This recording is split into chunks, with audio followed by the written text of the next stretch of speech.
And I think I was asking him, what should I do to find capital to trade? Or how should I go about funding my own account to trade? And what he told me was quite depressing. What's up guys, welcome back to Ho Chi Minh City. Here's an overview of the travel situation so far. In the past it's been this way, This way. but not this way. That's going to be the plan for today. So basically I want to go buy some headphones, and I found a place that's in the direction that I've never explored before. So either it's going to be like a really good place that I discover and fall in love with, or it's going to be like really dangerous and a bad place. We'll see, I'm kind of curious. But I just have to walk straight, turn left and then turn right, and we'll be there. How magical is that?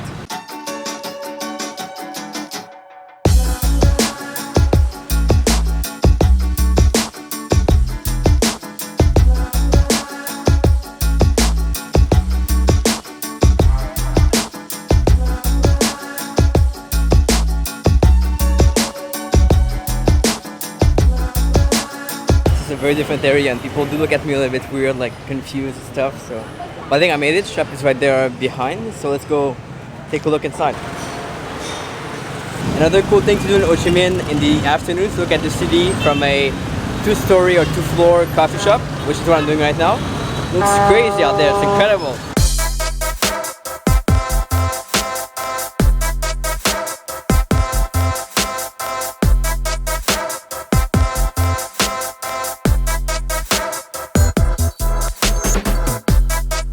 I could stay here and watch the traffic all afternoon. It's so entertaining, amazing. The editing being done, time for some dinner. It's getting really dark in this building.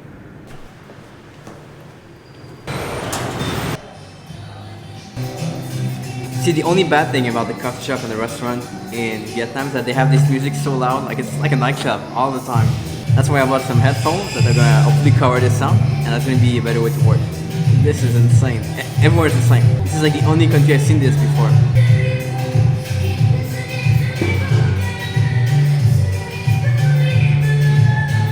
If you're in the mood for like party, this is the ideal place because you can like party in a coffee shop, which is good to some people, but in general, I want to keep it to more calm. Based on what I've done today, I think this video is going to be pretty short, so that's going to give me plenty of time to share with you guys a story.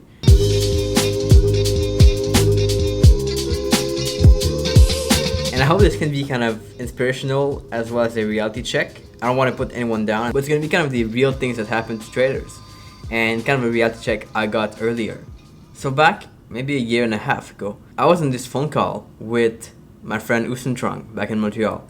And we had these calls pretty much every month to talk about the meetup and trading and different things. At that time, my ultimate goal was to like never have a job and be able to just trade and have this as like my full-time income. The last thing I wanted back then was to have to find a job, and I was not 100% sure and certain that I would be able to make it to like traveling and doing all these things like I wanted. So my goal was to avoid that, and I didn't have the capital requirement, of course, to become a full-time trader. That was impossible at that time because I didn't have that many years of work experience. But you know how sometimes you see these things that in your mind your goals are achievable, but you don't really have everything in place in reality to make them achievable. And that was kind of my point. So I was on this phone call with Houston, and I think I was asking him, what should I do to find capital to trade? Or how should I go about funding my own account to trade? And he didn't really have an answer. And what he told me was quite depressing. He said something like, man, I've been working 10 years on a high level kind of full-time job to be able to get a capital to trade full-time. And only after 10 years I've been able to go full-time. And that, I thought, is that going to be what I'll have to do? Like work in a full-time job 10 years to get enough capital to go full-time? Because I knew I was realistic. I didn't think that I would be able to make a living with like 5 or 10 grand. That was impossible. So I knew I would have to get more capital. And after this phone call, I really felt stuck. I really felt like I had no option and I would have to like find a way to get capital. And the only way to get capital would be to work in a job, like full-time. And that was kind of bad. But the cool point about these things and these moments that are kind of big reality check and big like slap in your face is that it lasts for some time, like a couple of days. And I was wondering like what to do, and I didn't know how that would be possible. But somehow you get to find solutions and you keep moving forward as long as you don't let yourself down. And as long as you keep doing the work you're supposed to do, you end up finding a way. So I don't remember exactly what I did after that moment and whether I kind of brainstorm ideas, because one thing I do usually is I try to brainstorm some ideas, So I'll take like just a sheet, and I'll brainstorm a couple of things I can do to reach the goal I want to reach, which in that case was getting capital to trade. And so I don't know if I did that time, but 3 or 4 months later, I got capital to trade for the first time from a stranger. That was like the first person giving me a big chunk of capital to trade. And that was pretty cool. That was awesome. But I let myself down from that kind of reality check and went with a full-time job. I don't think the same would have happened. I think that would have been kind of an escape. And maybe I wouldn't have worked as hard to get capital from outside. That's a funny thing. And that could be kind of the end of the story, like everything's great, and with that bad moment I've had like everything perfect since then, and I've been able to get capital. But reality doesn't stop there. Reality is not always like this up move and up like swing. It's not always that way. It's always going to be ups and down. Bad moment, like the time where I didn't know what to do, I was kind of stuck with no capital. Good moment, still finding money from an investor. And then some bad moment again. And you always like get in this same cycle. It's always an up curve if you do things right. But the swings can be super like tough and super difficult. And so since then, I've lost that first money I got.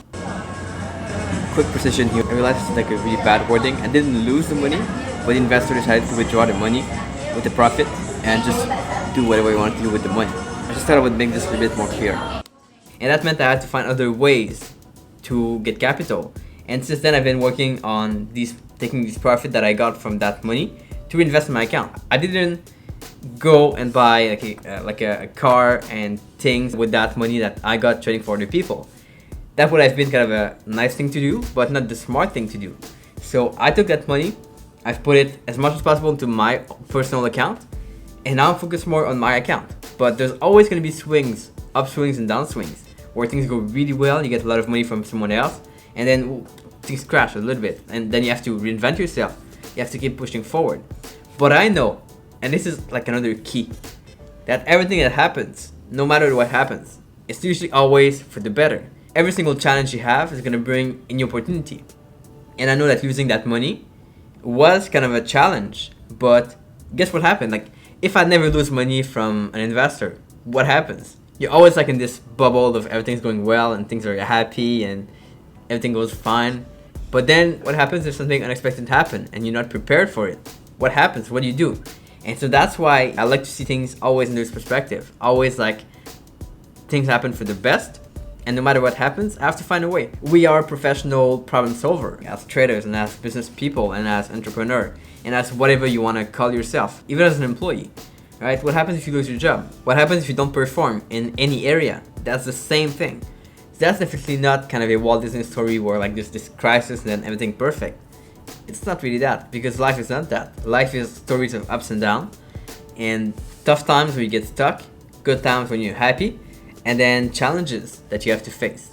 So hopefully you guys can get inspired by this, and I just want to share honestly the things I went through. We could go more to solution. I don't think I've talked about solution that much, but you guys let me know down below if you would like to hear more what I did and more what I'm working on and stuff. But I can help on that for sure. Give a like if you enjoyed the story or the video today. It's a different format, but you guys let me know down below. And subscribe if it's not done yet. As always, I'll catch you guys tomorrow. Again, another day in Ho Chi Minh City, a city I love. You guys know why. I won't talk about that now. Ciao.